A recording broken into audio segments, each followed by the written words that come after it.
By the late 1970s, it was pretty clear that Charles Schulz, Lee Mendelson, and Bill Melendez were running thin on the concept of directly converting gags and stories used in the Peanuts comics into full animated shows. Many such strips were converted into animated sketches for compilation specials like It's an Adventure Charlie Brown, A Charlie Brown Celebration, and eventually The Charlie Brown and Snoopy Show, but it was becoming obvious that if Schulz was to make more animated specials, he would have to come up with some new original material. Obviously, when you have to do that, your primary inspiration will likely be books, movies, and other stories you've enjoyed in your own life.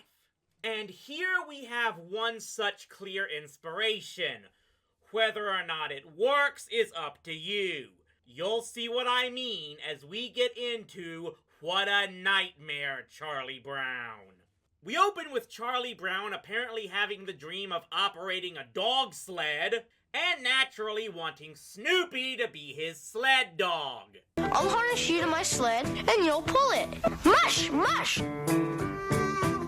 Let's go! Hike, hike!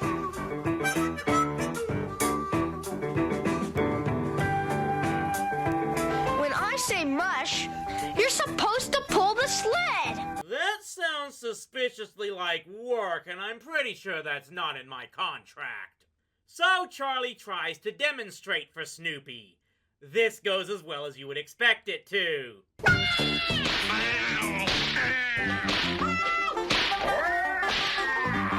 Dogs in the Arctic don't behave like you do. In the Arctic, dogs are workers. They don't lead prima donna lives. They've got a chain from their collar that extends about 8 feet. And unlike you, they're tied to a post or a tree. Except one thing, Chuck. You don't live in the Arctic. You live in... Where does Charlie Brown live again? One of those cold Midwestern states where they eat cheese all the time, I think. The point is, you don't need a freaking sled dog where you live. Heck, your dog is smart enough to know how to drive a car! Oh right, we don't find that out until 2 years later. I mean, if this is for some type of dog sled racing contest, you could have just told Snoopy that, and then maybe you would have gone along with it. My point is that right from the start, Charlie Brown comes off as a bit of a jerk here, who doesn't appreciate that he's already got the most talented beagle in the cosmos. I mean, he can bake pizzas that look far better than the ones at Little Caesars. And furthermore, Arctic dogs are only fed once a day, like raw meat or fish or... Oh, brother. You're overly civilized, Snoopy. That's what's wrong with you. You're overly civilized. So Snoopy goes to bed, and at least one thing Charlie warned him about came true. Eating 6 pepperoni and onion pizzas before bed doesn't agree with him. As he's sleeping, it looks like someone flat steals him from Charlie Brown and throws him into his own sled dog team. Because, you know, making a beagle run with a bunch of Alaskan Huskies makes all the sense in the world. And I just need to warn you, if you love Snoopy, heck, if you're soft on dogs in particular, much of the remaining first act is probably gonna make you cry.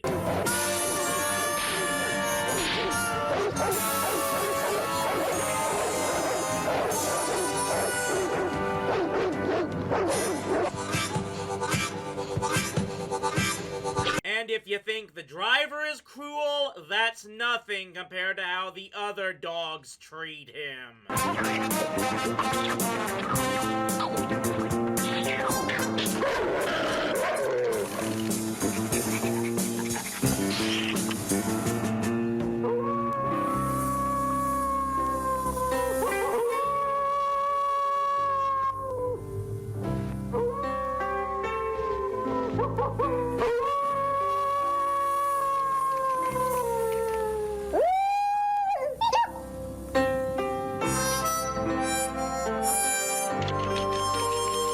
We do get some levity in the second act, as on a rest period, Snoopy sneaks into a saloon and shows how he actually has skills in the likes of piano playing and card games. Somewhat. But it just makes you wonder why the owner of this establishment wouldn't then take Snoopy into his own care and make him his big attraction. Granted, that could go in an even darker direction on how show business isn't all glory.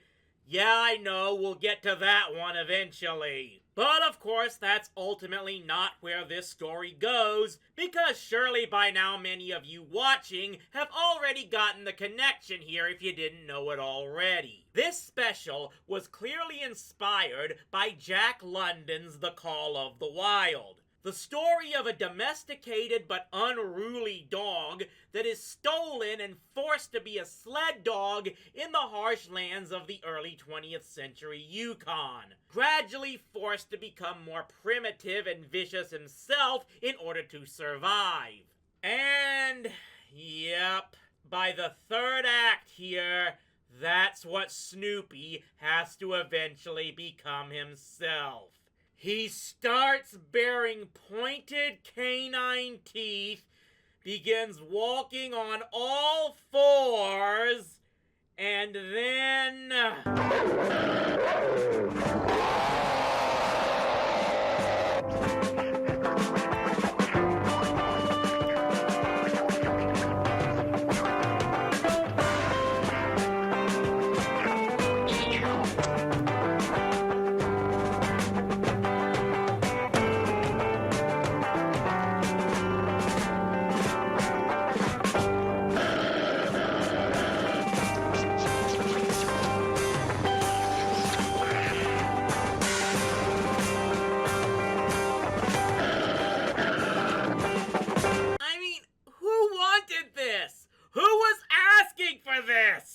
I can't think of anyone who wanted to see Snoopy act like this! We want to see him dancing on Schroeder's piano! Or laughing at the cat next door with Woodstock! Or driving Lucy bonkers by giving her a peck on the cheek! Not him turning into some feral monster fighting other dogs for the biggest slab of raw meat! And guess where this ultimately leads them to? Sledding over a frozen lake where, of course, the ice is thin.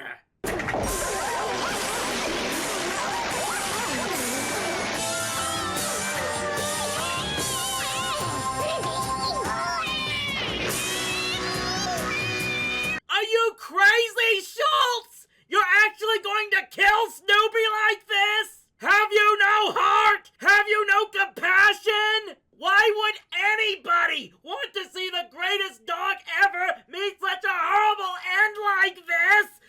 Oh, yeah, it was all just a dream. Jeez, way to play with our emotions like that.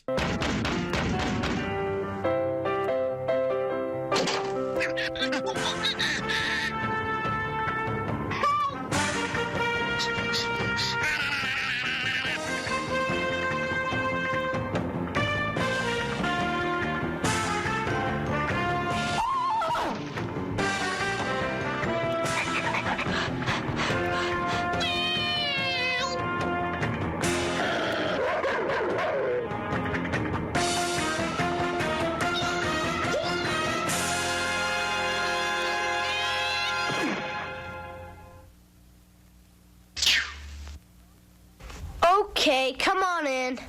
And that's it. The special just kind of ends there.